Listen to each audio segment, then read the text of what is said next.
नमस्कार, आप देख रहे हैं इंडिया वॉइस और मैं हूं आपके साथ श्रुति अंगद। बुलेटिन करेंगे शुरुआत इस वक्त की बड़ी खबर के साथ। जौनपुर से बड़ी खबर सामने आ रही है। अतुल सुभाष की मौत का ये पूरा मामला, सिंघानिया परिवार हो गया है फरार। घर छोड़कर भाग गए हैं अतुल की पत्नी, सास और साला। एफआईआर होते ही जौनपुर आ धमकी बेंगलुरु पुलिस भागते हुए इंडिया वॉइस के कैमरे में कैद हो गए हैं ससुराल वाले। बेंगलोर के अतुल सुभाष सिंघानिया सुसाइड मामले में अब एक नया एंगल सामने आया। बता दें कि बाइक पर सवार होकर निकिता की मां और भाई फरार हो गए हैं। वहीं मृतक के ससुराल के लोगों का भागना इंडिया वॉइस के कैमरे में कैद हो गया। बता दें कि बेंगलोर पुलिस के डर से भागे हैं निकिता और उसकी फैमिली, जिसका ये वीडियो सामने आया है। इंडिया वॉइस के कैमरे में ये वीडियो, ये घटना कैद हो गई। अतुल सुभाष की मौत का ये पूरा मामला है, जिसमें उनकी पत्नी, सास और ब्रदर इन लॉ पर एफआईआर दर्ज किया गया है। बेंगलुरु पुलिस अब जौनपुर पहुंच चुकी है और ससुराल वालों की तलाश की जा रही है। तो भागते हुए इंडिया वॉइस के कैमरे में अतुल के ससुराल वाले कैद हो गए, जिसका ये वीडियो हम आपको दिखा रहे हैं। ये एक्सक्लूसिव वीडियो है। बता दें कि बाइक पर सवार होकर निकिता की मां और भाई फरार हो गए। तो इस खबर पर ज्यादा जानकारी के साथ हमारे सहयोगी विवेक कुमार जौनपुर से हमारे साथ जुड़ चुके हैं। विवेक, अतुल सुभाष का जो ससुराल है, जो ससुराल पक्ष है, वो फरार बताया जा रहा है, क्या कुछ इसको लेकर जानकारी?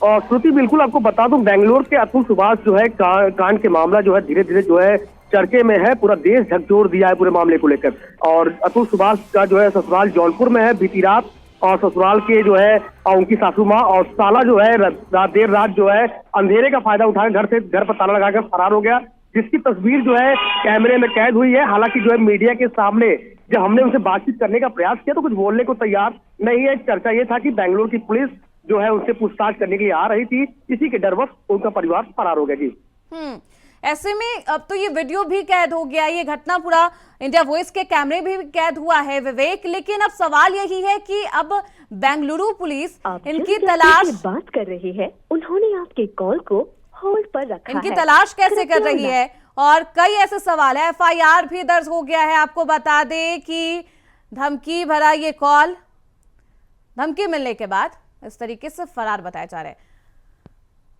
विवेक हमारे साथ आगे बनेंगे, उनका फोन कट गया है, संपर्क करने की कोशिश की जाएगी। अतुल की खुदकुशी का ये पूरा मामला है जिसने देश में सुर्खियां बटोर ली है। वहीं अब इस पूरे मामले में एक नया एंगल सामने आया है। धमकी मिलने के बाद जब बेंगलुरु पुलिस वहां पर धमकती है, पहुंचती है, तो ससुराल वाले फरार हो जाते हैं। और इस तरीके से आप देख सकते हैं इंडिया वॉइस के कैमरे में वो पूरी घटना कैद हुई है। सिंघानिया परिवार अब फरार बताया जा रहा है। अतुल सुभाष का ये आत्महत्या वाला केस रोज नए खुलासे एक साथ लेकर आ रहा है। अतुल ने 23 पन्नों में अपने ससुराल वालों के द्वारा किए गए तमाम व्यवहार का जिक्र किया है, जिसको लेकर अब अतुल सुभाष के ससुराल वालों पर पुलिस प्रशासन शिकंजा कसता हुआ नजर आ रहा है, जिसके डर से सिंघानिया परिवार फरार हो गया है। घर छोड़कर भाग गए हैं अतुल की पत्नी, उसकी मां, साथ ही साथ उसका भाई। अतुल की सास बेहद डरी हुई नजर आ रही है इस वीडियो में और चुपके से मां और बेटे दोनों ही निकल जाते हैं। अतुल की ये सास है और साला है उनके साथ अतुल का। बाइक पर दोनों ही भाग गए हैं। रात का ये पूरा मामला है जब ये दोनों भागे फरार हो गए हैं। पुलिस प्रशासन के द्वारा लगातार इनकी तलाशी की जा रही है।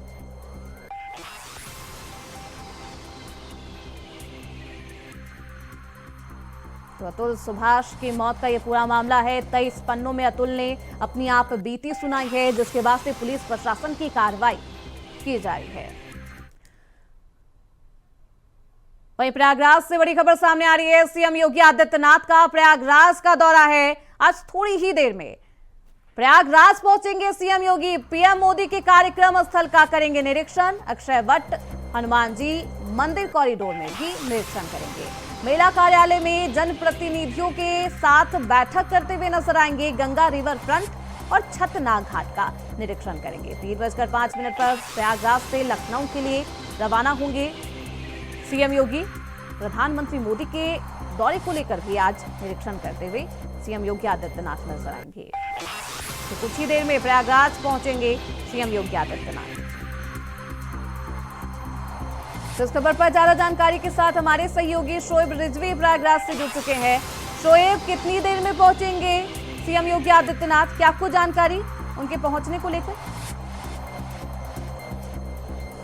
जो यहाँ पुलिस लाइन में हेलीपैड है वहाँ पर आएंगे और वहाँ से सीधे संगम में जो केंद्रीय स्वास्थ्य अस्पताल बन रहा है उसका उद्घाटन करेंगे। उसके अलावा और भी इसी तरह के कुछ कार्यक्रम में वो शामिल होंगे।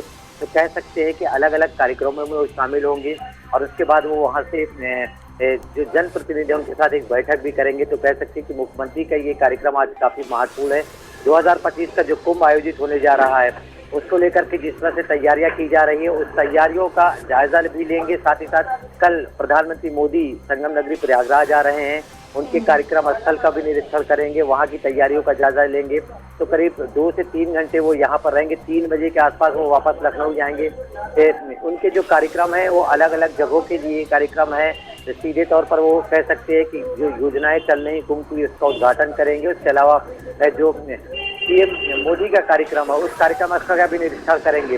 तो अब से थोड़ी देर बाद जब वो यहाँ पर पहुंचेंगे तो इस तरह से लगातार वो कार्यक्रम में शामिल होंगे और इस कार्यक्रम के जरिए वो एक तरह से अधिकारियों को एक संदेश देने की भी कोशिश करेंगे कि जो भी योजनाएं चल रही हैं उसको समय पर पूरा किया जाए। खासतौर से अब बहुत कम समय बना है। संगम में जो स्नान पर्व है वो 13 जनवरी से शुरू हो रहा है। 13 जनवरी को पहला स्नान पर्व है, उसके बाद फरवरी तक ये पूरा कार्यक्रम चलेगा।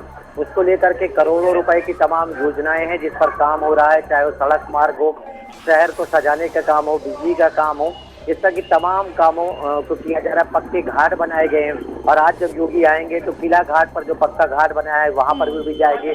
अरेल का इलाका है या और भी जो इस तरह के कार्य किए जा रहे हैं उसका वो निरीक्षण भी करेंगे। साथ ही साथ जनप्रतिनिधियों के साथ बैठक करेंगे। तो ये महत्वपूर्ण दिन होगा। हालांकि इस बीच में योगी 3 बार यहाँ पर आ चुके हैं, बहुत कम समय के अंतराल के बाद वो आए हैं। इससे ये अंदाजा लगाया जा सकता है कि वो कुंभ की तैयारियों को लेकर के बहुत संजीदा है और किसी भी तरह की कोई चूक ना हो, कोई कमी ना हो, इसके लिए वो खुद मॉनिटरिंग कर रहे हैं, खुद भी निरीक्षण कर रहे हैं और इसी कड़ी में आज वो संगम नगरी प्रयागराज पहुंच रहे हैं। महाकुंभ की महा तैयारियों का ये आगाज है और अंतिम चरण में तैयारियां हैं जिसको लेकर आज निरीक्षण करते हुए सीएम योगी आदित्यनाथ नजर आएंगे। 15 दिनों के अंदर ये तीसरी बार है जब संगम नगरी पहुंचेंगे सीएम योगी आदित्यनाथ। ऐसे में शोएब, क्योंकि परिवहन विभाग के द्वारा भी कई तैयारियां की गई है, श्रद्धालुओं को आने जाने में किसी तरीके की दिक्कत ना हो, इसको लेकर विभाग क्या कुछ तैयारियां कर रहा है? देखिए, बड़ी संख्या में जो लोग हैं वो या तो रेल मार्ग या सड़क मार्ग से ही आते हैं। इसमें परिवहन विभाग भी बहुत बड़े पैमाने पर बस चलाने की योजना है। शहर के अंदर भी जो सिटी बस हैं वो चलाने की योजना है। श्रद्धालुओं को ज़्यादा बेहतर सुविधा दी जाए उसके लिए स्टॉपेज सेंटर बनाए जा रहे हैं। वहाँ पर अगर श्रद्धालुओं को रुकना पड़े तो उसके लिए भी रैन बसेरा जैसी जो स्थान है वो बनाए जा रहे हैं। क्योंकि जो ये पूरा आयोजन हो तो उस समय मौसम कड़ाके की ठंड का मौसम रहता है। ऐसे में इस तरह की तमाम व्यवस्थाएं लगभग सभी विभाग जो अपने अपने विभाग के कार्य कर रहे हैं उन तमाम चीज़ों पर ध्यान दे रहे हैं और इसी तरह परिवहन विभाग भी इस तरह के काम कर रहा है। रेलवे ने भी बहुत बड़े पैमाने पर कार्य करवाया है। साथ ही साथ जो ट्रेन है उनकी संख्याओं को बढ़ाया है। तो हर स्तर पर हर विभाग की तरफ से जो भी यहाँ पे अपना योगदान दे रहे हैं, टूरिस्ट डिपार्टमेंट की तरफ से भी तमाम ऐसे प्लेस डेवलप किए जा रहे हैं। शहर के अंदर पेंट माई सिटी के नाम से तमाम जो कलाकृतियाँ हैं वो उकेरी गई हैं जो यहाँ की संस्कृति को दर्शाती है। इस तरह के तमाम काम किए गए हैं। शोएब, क्योंकि ठंड का ये मौसम है, इसमें गंगा स्नान किया जाएगा, कई जगहों पर अलाव भी जलाए जाते हैं, इसको लेकर क्या प्रशासन की तरफ से कहा जा रहा है कि अलाव ना जलाए, या फिर प्रशासन की तरफ से अलाव को लेकर कि अगर जलाया जाएगा तो किस तरीके की तैयारी की गई है ताकि आग जैसी कोई घटना ना हो, कहीं आग ना लग जाए, इसको लेकर प्रशासन किस तरीके से तैयारी कर रहा है?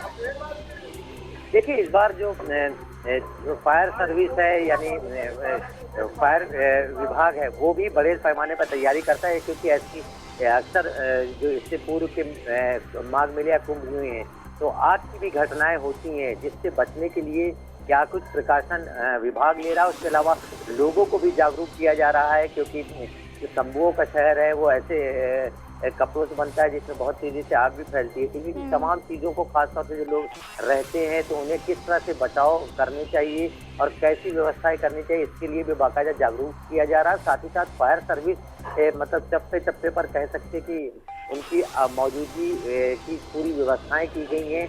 ऐसे वाहन और आधुनिक संसाधन का इस्तेमाल किया जा रहा है, जिससे समय रहते उन घटनाओं को रोका जा सके जो किसी वजह से होती नहीं है, तो उनको सूचना मिलने पर वो तुरंत पहुंचे।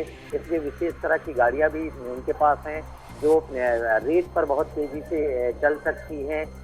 तो इस तरह की तमाम व्यवस्थाएं फायर सर्विस की तरफ से दी गई है और अलाव के लिए भी जो व्यवस्थाएं पूर्व में की जाती रही, उस तरह की व्यवस्थाएं। बिल्कुल, ऐसे में शोएब तमाम तैयारियां की जा रही है, किसी तरह की अप्रिय घटना ना हो, इसको लेकर प्रशासन पूरी तरीके से अलर्ट है। तो महाकुंभ की तैयारियां तेज है और ये तैयारियां अब अंतिम चरण पे है। बहुत शुक्रिया शोएब आपका इन तमाम जानकारियों के लिए। तो वहीं आगरा से बड़ी खबर सामने आ रही है। सांसद कंगना रनौत पर राष्ट्रद्रोहवाद का ये पूरा मामला है। कंगना रनौत को न्यायालय में अपना पक्ष रखने का मौका आज दिया जाएगा। किसानों महात्मा गांधी पर अशोभनीय टिप्पणी का आरोप लगा है। अधिवक्ता द्वारा न्यायालय में प्रस्तुत वाद पर आज सुनवाई है। कंगना रनौत को पूर्व में पक्ष रखने को लेकर नोटिस जारी हुआ था। अभिनेत्री कंगना रनौत ने प्रस्तुत नहीं किया था अपना पक्ष और आज फिर से सुनवाई है। न्यायालय ने एक और मौका दिया है और दोबारा उनको नोटिस जारी किया गया है। कोर्ट ने दोबारा दिल्ली कुल्लू मनाली के पते पर कंगना रनौत को नोटिस भेजा है। हमारे साथ हमारे सहयोगी जिशान अहमद हमारे साथ ज्यादा जानकारी के साथ जुड़ चुके हैं। जिशान, आज कंगना रनौत को अपनी सफाई पेश करनी है, नोटिस जारी किया गया है, क्या कुछ जानकारी? देखिए, बिल्कुल मैं आपको बता दूं, बॉलीवुड अभिनेत्री कंगना रनौत के उस बयान को लेकर जो 2020-21 में किसान आंदोलन हुआ था, वहां उन्होंने एक बयान दिया था, जिसके बाद आगरा के रमाशंकर कटेरिया जो अधिवक्ता है, उन्होंने कोर्ट में बात दायर किया था। उन्होंने एमपी-एमएलए स्पेशल कोर्ट में बात दाखिल किया था और वहीं 28 नवंबर को इस मामले में सुनवाई हुई थी।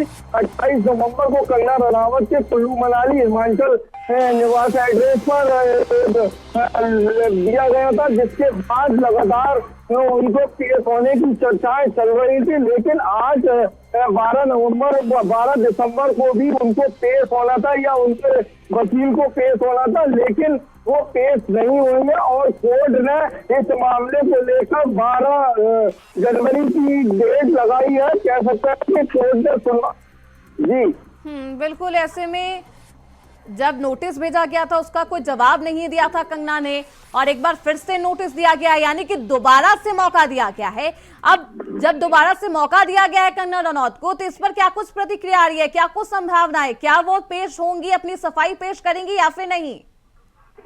देखिए, बिल्कुल मैं आपको बता दूं, कोर्ट ने जिस तरीके से 28 नवंबर को नोटिस जारी किया था, उसमें साफ तौर से किया था अगर कंगना या उनका वकील पक्ष नहीं लगता है तो कोर्ट न्यायालय के नियम अनुसार कार्रवाई की जाएगी, जिसमें आज सुनवाई हुई और सुनवाई में 18 दिसंबर की अगली डेट लगाई गई है। उसमें साफ तौर से न्यायालय की तरफ से कहा गया है कि अगर 18 दिसंबर को कंगना रनौत या फिर उनके वकील ने अपना पक्ष नहीं रखा तो न्यायालय के द्वारा नियम अनुसार कार्रवाई की जाएगी। हालांकि तमाम तरीके की चर्चाएं आज भी थी, क्योंकि कंगना रनौत को आज कोर्ट में पेश होना था और लगातार ये चर्चा चल रही थी, लेकिन कंगना रनौत पेश नहीं हुई, ना ही उनकी ओर से कोई वकील ने अपना पक्ष रखा, जिसके बाद कोर्ट ने 18 दिसंबर की अगली तारीख रखी है और उनको एक नोटिस भी जारी किया गया है कि 18 दिसंबर को आगरा के एमपी-एमएलए कोर्ट में कंगना रनौत पेश होंगी या फिर उनका वकील अपना पक्ष रखेगा। तो अगर वो पेश नहीं होती है तो न्यायालय के नियम अनुसार उनके खिलाफ कार्रवाई की जाएगी जी। अगर वो पेश नहीं होती है जिशान, तो क्या कुछ कार्रवाई की जाएगी अदालत के द्वारा कंगना रनौत पर, क्योंकि पिछली बार भी वो पेश नहीं हुई, नोटिस का जवाब भी नहीं दिया गया, वकील भी पेश नहीं होते हैं, अब क्या कुछ कार्रवाई की जाएगी अगर वो पेश नहीं हुई तो?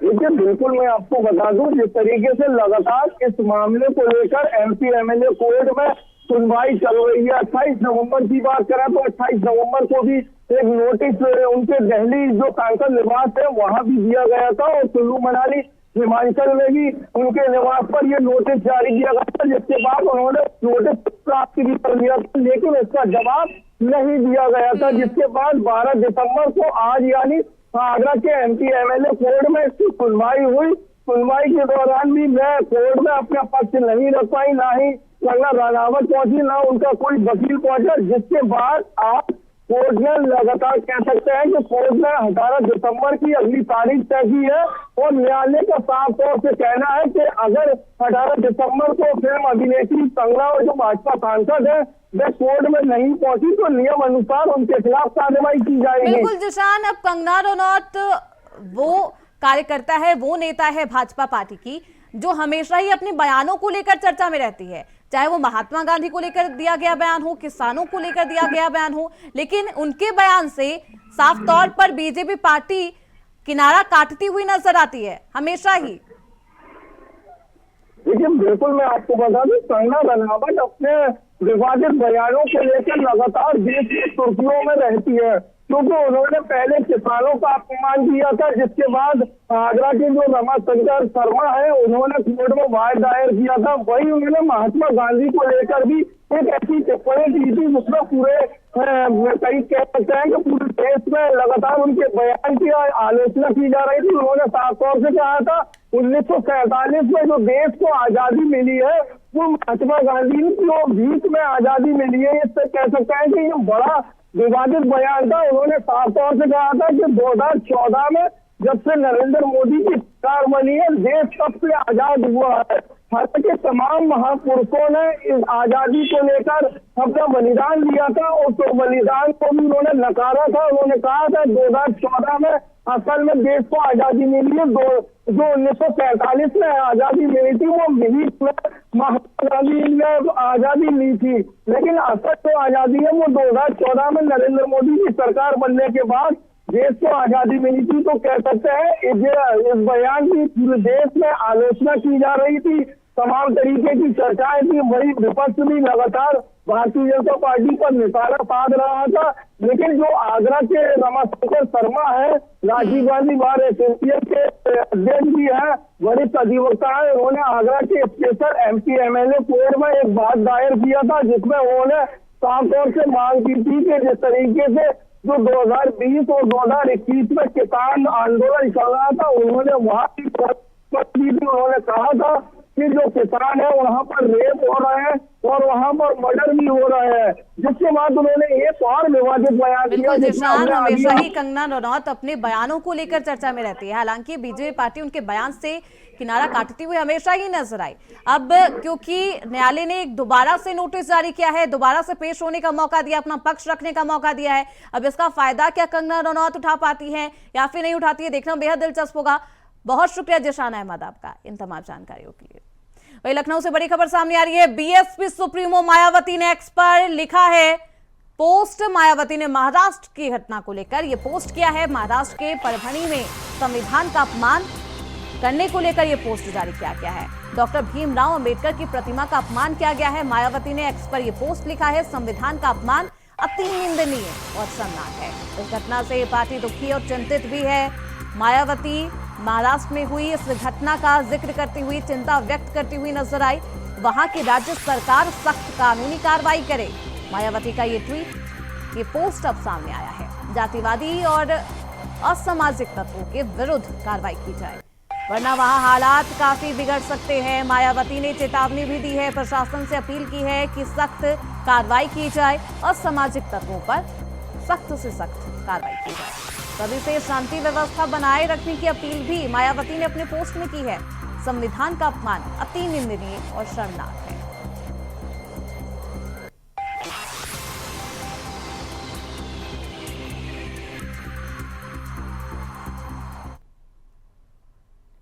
अब आपको सीधे ले चलते हैं देहरादून, जहां सीएम पुष्कर सिंह धामी क्या कुछ कह रहे हैं, सुनिए। प्रताप राव जी, संगठन मंत्री, विज्ञान भारती राष्ट्रीय आयोजन सचिव डॉक्टर शिव कुमार जी, मंच पर आसीन उत्तराखंड सरकार में कैबिनेट मंत्री आदरणीय सतपाल महाराज जी, आदरणीय प्रेमचंद अग्रवाल जी, डॉक्टर धन सिंह रावत जी, इस क्षेत्र के हमारे लोकप्रिय विधायक आदरणीय खजानदास जी, उमेश शर्मा काऊ जी, आदरणीय सविता कपूर जी, आदरणीय किशोर उपाध्याय जी, मुख्य सचिव राधा रतूड़ी जी, वैद्य डॉक्टर राजेश कोटेचा जी, आयुष सचिव भारत सरकार, वैद्य जयंत देव पुजारी जी, आयुष सचिव श्री रविनाथ रमन जी, पद्म भूषण वैद्य देवेंद्र त्रिगुणा जी और उत्तराखंड से पूरी दुनिया के अंदर योग और आयुष को ले जाने वाले चेयरमैन पतंजलि आचार्य बालकिशन जी, डॉक्टर PM वारियर जी, श्री जयप्रकाश जी, श्री रंगेश प्रमेश जी, सामने बैठे हुए आदरणीय डॉक्टर अशोक वासुदेव जी, डॉक्टर शैलेंद्र जी एवं सभी महानुभाव, सभी भारत और विश्व के कोने कोने से पधारे हुए सभी हमारे प्रतिनिधिगण, आयुर्वेदाचार्य, विशेषज्ञ, वैद्य, वैज्ञानिक, सभी का इस अवसर पर हमारे सभी पत्रकार मित्र, सभी छायाकार बंधु मीडिया के सभी का मैं देवभूमि उत्तराखंड आगमन पर आप सबका हृदय से अभिनंदन करता हूं, आप सबका स्वागत करता हूं। और मैं आदरणीय प्रधानमंत्री जी का आभार व्यक्त करता हूं कि उन्होंने विश्व आयुर्वेद के इस महासम्मेलन को, इस महायज्ञ को देवभूमि उत्तराखंड में आयोजित करवाने का निर्णय लिया। ये हमारे लिए बहुत ही गर्व की बात है कि देवभूमि उत्तराखंड और द्रोण की नगरी देहरादून में आयोजित हो रहे इस कार्यक्रम में 50 से भी अधिक देशों के प्रतिनिधि और 6000 से अधिक विशेषज्ञ भाग ले रहे हैं। और यहाँ पर आरोग्य उत्सव में लगाए गए 250 से भी अधिक स्टॉल आयुर्वेद की वैश्विक स्तर पर जो स्वीकारता है उसका यहाँ पर प्रमाण दे रहे हैं। ये सम्मेलन आयुर्वेद के क्षेत्र में परस्पर ज्ञान साझा करने व विभिन्न शोध कार्यों को बढ़ावा देने के साथ साथ सहयोग और व्यापार के भी नए अवसरों को भी सर्जित करेगा, उनको भी बढ़ावा देगा। भाइयों बहनों, सभी जानते हैं कि देवभूमि उत्तराखंड योग और आयुष की प्राचीन काल से ये भूमि रही है, आयुर्वेद और औषधीय संपदा की प्रज्ञा भूमि रही है। हमारे प्रदेश में पाए जाने वाली औषधियां, जड़ी बूटियों ने आयुर्वेद को आरोग्य के आधारभूत तत्व के रूप में स्थापित करने में महत्वपूर्ण भूमिका निभाई है।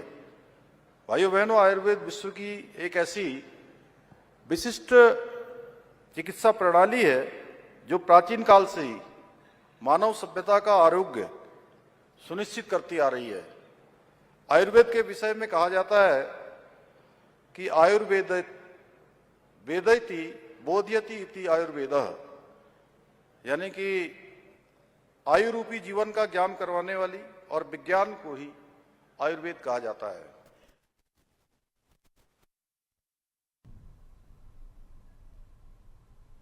तो आप सुन रहे थे सीएम पुष्कर सिंह धामी को। इसी के साथ इस बुलेटिन में बस इतना ही। देखते रहिए इंडिया वॉइस।